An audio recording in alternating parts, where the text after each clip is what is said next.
Just going to say it straight off the bat. No. Ghost Adventures is not cursed. Aaron Goodwin is not cursed. Zach Bagans is not cursed. Post Malone is not cursed. Haunted Museum is not cursed. Nobody is cursed by interacting with Ghost Adventures, right? This is something I had no intention after the last video with Aaron Goodwin to touch this topic anymore. It's said, it's done. The guy's clearly grieving not only his marriage, but the fact that his wife tried to have him assassinated. The fact that his wife, now soon to be ex-wife, had an emotional affair, even got quote unquote spiritually married, which I believe is quite a Mormon thing to do. He's going through a hell of a lot. And it's, the video I made last was to kind of cover the sentencing, how I thought it was quite unjust considering everything that had gone on, and to show the sheer devastation that Aaron Goodwin was clearly going through. And I was going to leave it there and that was it. But over the past 24 hours, my inbox has been blowing up with this one video that's kind of been going a little bit viral over on TikTok, where this girl's kind of, sort of claiming that a lot of things are going on off the back of Ghost Adventures being cursed to a degree. At least that's how people have taken it. And the amount of people that have sent it to me is kind of, if it was just one or two, I would have let it slide. But the amount of people that send it to me, people clearly believe that what's happened with Aaron isn't because of his wife's actions, or, not his wife's actions, but, his wife's whatever, right? And they think that it's because Aaron's cursed because of the show. And I think that is truly so insensitive to the true topic and the true nature of what's actually gone on, that I think the record should be set straight a little bit. And if I'm in a position to do so, then great. But this is the video, and this is no hate to the person in question, right? She's just going off of what she's saying. I'm going to try and avoid sharing her URL so that we can't, I don't want people going over, giving shit to this person, because they don't deserve it. They're just saying what they feel, or what they, how they're going. I think based off their page, they claim to be a psychic of some capacity, but here's the video. Hold the phone.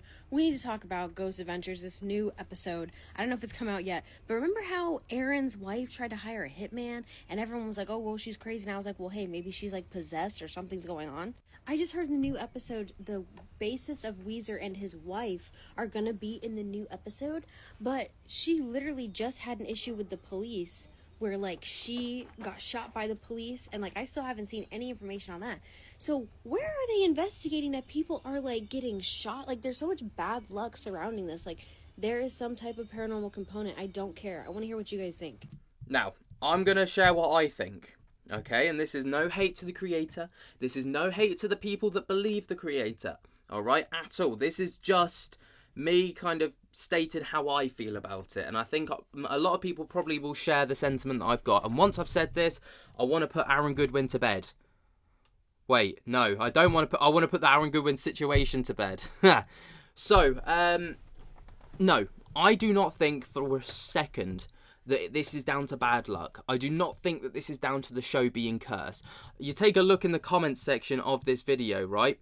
And it is literally people talking about how they believe that Zach Bagans has taken things too far, especially Zach.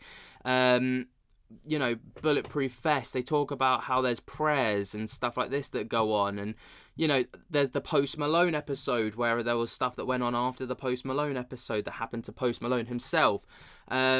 Zach always putting Aaron in bad situations, especially he went through a divorce after Bobby Mackey's. Now, I'm not gonna sit here and say, yeah, I wholeheartedly believe that Zach Bagans and the Ghost Adventures crew are, cursed from the show. I think that's a cool narrative that they would love to run with because, ultimately, that brings intrigue and that brings excitement to the show. Do I believe that? Absolutely not. I think that is a load of BS. And if anyone tries to tell me otherwise, I'm sorry, but I just will not believe you. And when you look at the court footage and the testimony that was delivered by Aaron in the courtroom, and if you look at Victoria's face, right, who is his now estranged wife, there is zero remorse on this woman. She does not care, right? In my honest opinion, I don't feel like she's apologetic to the situation. I think she's apologetic that she got caught. She was in a spiritual marriage with this Grant Amato, right, who is a triple homicide killer. He killed his brother, mother, and father, and now he's serving time in Florida prison for it. She had a spiritual relationship with this guy, apparently. She got married to him spiritually. Aaron was referred to as the first husband. It's fucking weird, man. Like, look at this. And listen, after listening to this, please tell me if you truly still believe that this man was just cursed. It was just such bad luck that he fell on. Your Honor, for 7 years I thought I was in the most loving relationship and marriage with my best friend. Someone who I trusted whole heart and laughed with every day. Someone who made me feel like I was her one and only. I was loyal to her and did whatever I could to make her happy. I thought we were something very special, and so did everyone else. After finding out she was cheating on me in September of last year with multiple men, including the man going by the name Vincent, who turned out to be Grant Amato, I gave her the option of divorce, or we could try to work it out, because I loved her so much.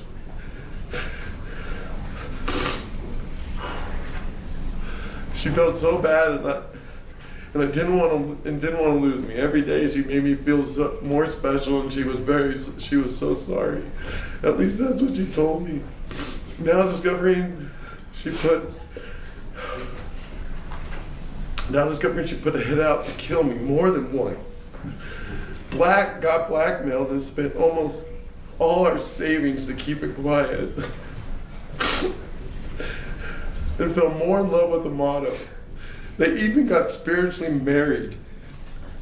And now I was called the first husband. They talked until she was arrested. And she sought his help to kill me. Oh, sorry. This has led me to fear my life. I've hired armed security for weeks, not knowing it was over or not. Always looking over my shoulder and having to go through therapy and even trying to understand any of it. It's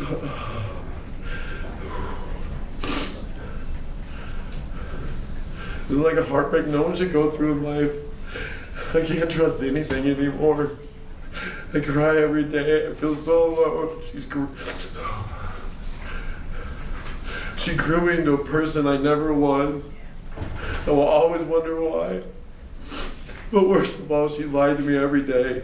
I didn't know about any of the murder plot, the hitman, or the blackmail until the detectives told me after she was arrested. Now behind bars, she's trying to manipulate through lawyers and trying to silence me and not come here today. So I wouldn't be standing here. In honor, Your Honor, this person over here, I don't know at all. Not one bit. The fact that this person did all this to me with no worry, no care, or love in her heart for me. I will never feel the same. I will never feel safe or be the same because of what she did. Especially when she gets out one day. She claims she's remorseful now that she's been caught. But there at no time before did she ever try to stop this from happening. She tried to have me killed. She gave my location to people. Truly believed we were trying. I truly believe with people she truly believed were going to harm me. She even asked for the updates on the murder. And this was all when I was just her loving husband. I thought, whether she got minimum or maximum time, I still won't feel safe whenever she's released. I feel like this deserves prison time. I don't know. leave your hand, Your Honor. Thank you. Now, that gets me every time, right? Every single time. And if anyone can still sit there, in my honest opinion, and say that's just down to bad luck, that's just, you know, a man who's been cursed by a show from chasing demons for X amount of years. No. I'm sorry, but no. I'm not. You can't put this down to just bad luck. This is a man who is clearly grieving his relationship, his wife, his life, ultimately. He's got to redo everything. And I think it completely undermines the true nature of what's gone on here to claim even that his wife is possessed. Like, that, to me, completely undoes the nature of what she did. Because then there's no accountability there. It's, oh, I did that because I was possessed. It's not my fault. It was the demon's fault. I don't know. But actually, no. That's bollocks. Like, I can't say that for certain, but in my opinion, that's bollocks. Like, it completely undermines the true nature and the heinousness of the crimes that she committed. She tried to have her husband murdered. She emotionally had an affair with on her husband. Fuck it, she had an affair to a degree. Yes, it may not have been physical, but, she got married spiritually to this guy whilst he was in prison and was talking to him up until she got caught. Like, no. Fuck it, no. Like, I saw it. I was gonna let it slide, but ultimately, like, I don't know, I feel like I would have been fueling that fire if I'd not said anything to a degree. That's how I felt about it, but what do you guys think? Let me know your thoughts and opinions down in the comments, and I'll speak to you later. Peace.